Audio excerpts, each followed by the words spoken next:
आज शिवसेना के संस्थापक बाला साहब ठाकरे की 12वीं पुण्यतिथि है। डेथ एनिवर्सरी पर प्रधानमंत्री मोदी और नेता विपक्ष राहुल गांधी से लेकर शरद पवार और उद्धव ठाकरे तक सबने बाला साहब को नमन किया, उन्हें श्रद्धांजलि दी। बाला साहब के निधन के 12 साल बाद आज महाराष्ट्र की राजनीति का मंजर बिल्कुल बदल चुका है।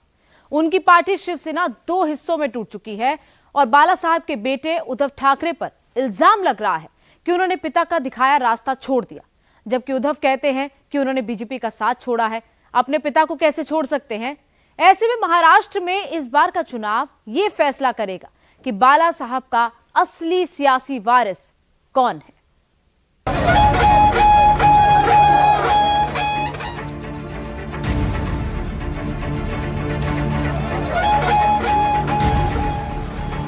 बाल केशव ठाकरे यानी हिंदू हृदय सम्राट बाला साहब ठाकरे, ये वो नाम है जिनका जिक्र किए बगैर महाराष्ट्र की सियासत की कोई तस्वीर मुकम्मल नहीं हो सकती। बाला साहब ठाकरे, बाला साहब ठाकरे जी, बाला साहब ठाकरे जी, बाला साहब ठाकरे जी। बाला साहब ठाकरे हिंदुस्तान की राजनीति का ऐसा नाम है जो अपने निधन के 12 बरस बीत जाने के बावजूद महाराष्ट्र की राजनीति के मैदान में फीनिक्स की तरह खड़े नजर आते हैं, यानी वो विशालकाय परिंदा जो अपनी चिता की राख से भी जिंदा उठ खड़ा होता है।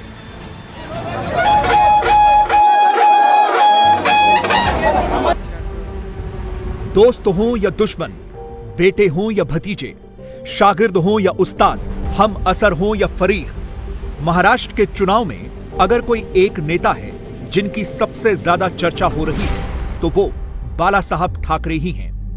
महाराष्ट्र की राजनीति के टाइगर कहे जाने वाले बाला साहब ठाकरे के बारे में अगर सलमान खान की फिल्म के हवाले से यह कहा जाए कि टाइगर अभी जिंदा है तो कतई गलत नहीं होगा।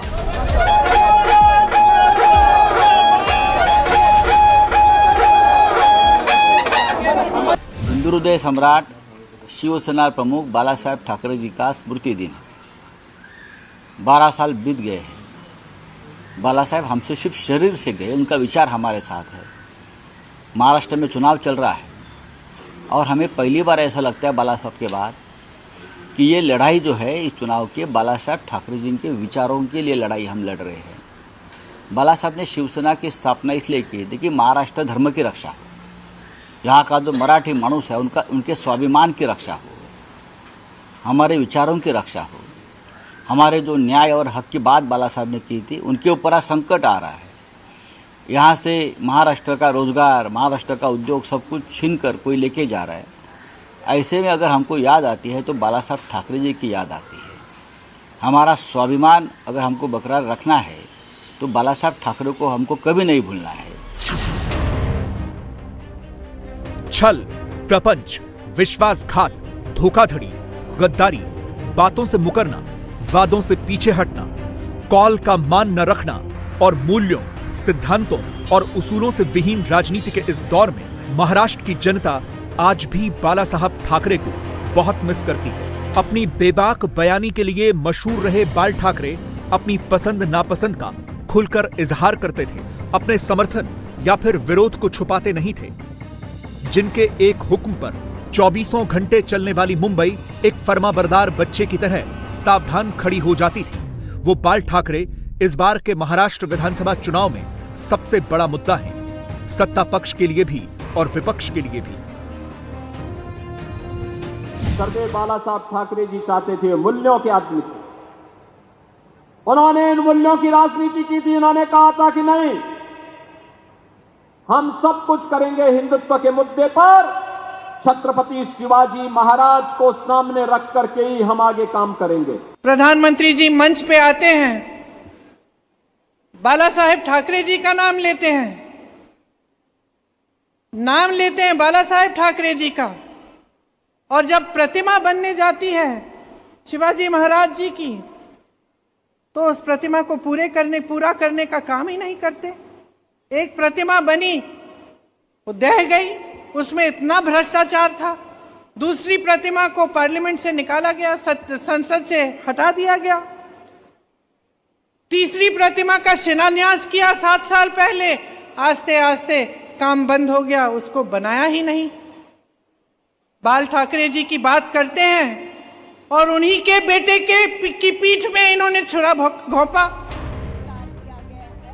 ये बाल ठाकरे की विरासत का ही असर है कि ठाकरे परिवार से शिवसेना चुराने का इल्जाम झेल रहे एकनाथ शिंदे आज खुद को हिंदू हृदय सम्राट बाला साहब ठाकरे का असली राजनीतिक वारिस बताते हैं। तो बाल ठाकरे के बेटे उद्धव पर इल्जाम लगता है कि उन्होंने सियासी फायदे के लिए अपने पिता की विरासत को उनके सियासी दुश्मनों के हाथों गिरवी रख दिया है। प्रधानमंत्री नरेंद्र मोदी ने तो चुनावी सभा में उद्धव ठाकरे को चुनौती देते हुए कहा कि अगर वो बाल ठाकरे की राजनीति के सच्चे वारिस हैं तो फिर कांग्रेस से बाला साहब की तारीफ करके दिखाएं। कांग्रेस के शहजादे के मुंह से बाला साहब ठाकरे की प्रशंसा के लिए कुछ बात जरा बुलवा के दिखा दीजिए। अरे एक बार तो कांग्रेस के शहजादे से मुंह से निकलवाइए, हिंदू हृदय सम्राट बाला साहब ठाकरे।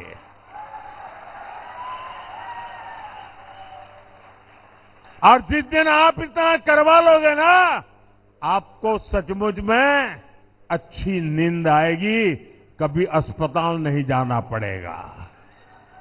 बाला साहब के आशीर्वाद मिलेंगे। आज तक ये लोग कांग्रेस के शाहजादे से बाला साहब ठाकरे की प्रशंसा नहीं करवा पाए हैं। और यही अघाड़ी वालों की सच्चाई है। उद्धव ठाकरे ने भी नरेंद्र मोदी की इस चुनौती को कबूल किया और कहा कि बीजेपी की मदद से एकनाथ शिंदे उनकी पार्टी चुरा ले गए, इसका तो कोई मलाल नहीं। लेकिन शिंदे ने तो दूसरे के बाप को भी चुरा लिया। उद्धव ने मोदी को बताया कि बाल ठाकरे का नाम उनकी जुबान पर अच्छा नहीं लगता, वो मोदी के हमउम्र नहीं थे। तो मोदी जी आपके लिए मैं वाराणसी आया, अमित शाह जी आपके लिए मैं अहमदाबाद आया, मोदी जी आपके लिए मैं 2 बार दिल्ली में आया और सिग्नेचर किया कि प्रधानमंत्री पद के लिए हमारे सबकी ओर से नरेंद्र मोदी जी हमारे उम्मीदवार है।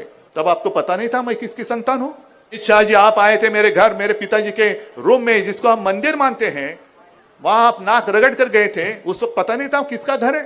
जब हम आपके साथ थे तब सब अच्छा था। लेकिन मोदी जी, जो मैंने कहा आपको शोभा नहीं देता, आप मेरे माता और पिता का अपमान करते हो, मुझे नकली संतान बताते हो। अरे हाँ ठीक है, यहां मुस्लिम इलाका है, मैं बाला साहब का बेटा हूं, लेकिन इनको पूछो मैं असली हूं या नकली हूं। हम तो लड़ने वाले लोग थे ना आपस में। मेरा विरोध अब कोई मुस्लिम समाज नहीं कर रहा है, जिनको मैंने समर्थन दिया था वो मोदी जी कर रहे हैं, वो मुझे दुख है। उद्धव ने मोदी के चैलेंज का जवाब दिया तो कांग्रेस भी सपोर्ट में खड़ी हुई। जवाब राहुल गांधी की बहन प्रियंका की तरफ से आया। प्रियंका ने कहा कि हां, कांग्रेस और बाल ठाकरे के इख्तलाफ थे, दोनों की राजनीति अलग थी, लेकिन बाला साहब के सिद्धांतों से असली बेवफाई तो बार बार बाल ठाकरे का नाम लेने वाले नरेंद्र मोदी और उनकी बीजेपी ने की। मोदी जी बार बार बाला साहब ठाकरे जी का नाम लेते हैं मेरे भाई के संदर्भ में। मैं राहुल जी की बहन हूं। मैं कहती हूं मोदी जी सुन लीजिए, बाला साहेब ठाकरे जी का नाम सुन लीजिए, और ये भी सुन लीजिए कि हाँ, हमारी विचारधारा अलग थी, हाँ, हमारी राजनीतिक सोच अलग थी, लेकिन न बाल ठाकरे जी और न कांग्रेस पार्टी का कोई भी नेता, न राहुल जी, न आज का कोई भी कांग्रेस का नेता शिवाजी महाराज का अपमान बर्दाश्त कर। इसमें कोई शक नहीं कि महाराष्ट्र में अगर हिंदुत्व का सबसे बड़ा वोट बैंक है तो उसके सबसे बड़े प्रतीक बाल केशव ठाकरे ही हैं। अगर हिंदू राजनीति का सिक्का चलता है तो उसके सबसे बड़े ट्रम्प कार्ड बाला साहब ठाकरे ही हैं। इसीलिए आज जब महाराष्ट्र की राजनीति में लड़ाई एक एक वोट की है, जब बातें वोट जिहाद से लेकर चुनाव के धर्म युद्ध तक हो रही हैं, तो बाला साहब की पुण्यतिथि पर मुंबई में उनके समाधि स्थल पर सजदा करने वालों की लाइन लगी हुई है।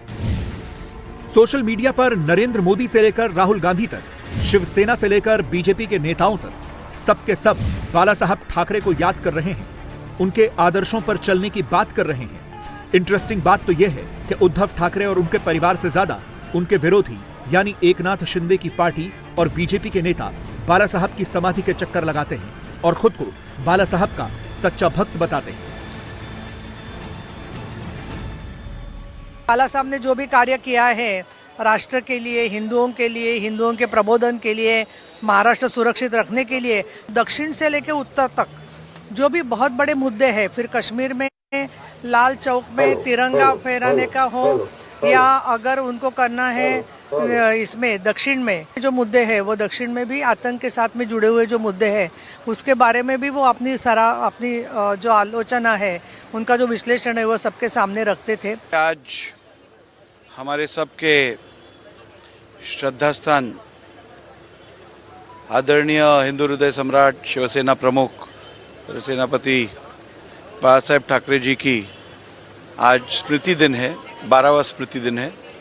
और मुंबईकर हो, महाराष्ट्रवासी हो या देश का नागरिक हो, इन सभी के दिलों में जो जगह आदरणीय बाला साहेब ठाकरे जी के लिए है वह बहुत ही महत्वपूर्ण है। महाराष्ट्र में 5 साल पहले जब पिछले विधानसभा चुनावों के बाद उद्धव ठाकरे ने शरद पवार और कांग्रेस के साथ मिलकर सरकार बनाई थी, तब से ही उद्धव पर बाल ठाकरे की राजनीति से भटकने, हिंदुत्व की राजनीति से दगा करने और हिंदुओं का साथ छोड़कर फर्जी सेकुलरिज्म का चोला ओढ़ने का इल्जाम लगता रहा है। जब एकनाथ शिंदे ने बगावत की और शिवसेना को उद्धव ठाकरे से छीन ले गए तो उन्होंने भी इसकी वजह यही बताई थी कि उद्धव ने कांग्रेस एनसीपी से हाथ मिलाकर हिंदुत्व की राजनीति को टाटा बाय बाय कर दिया था।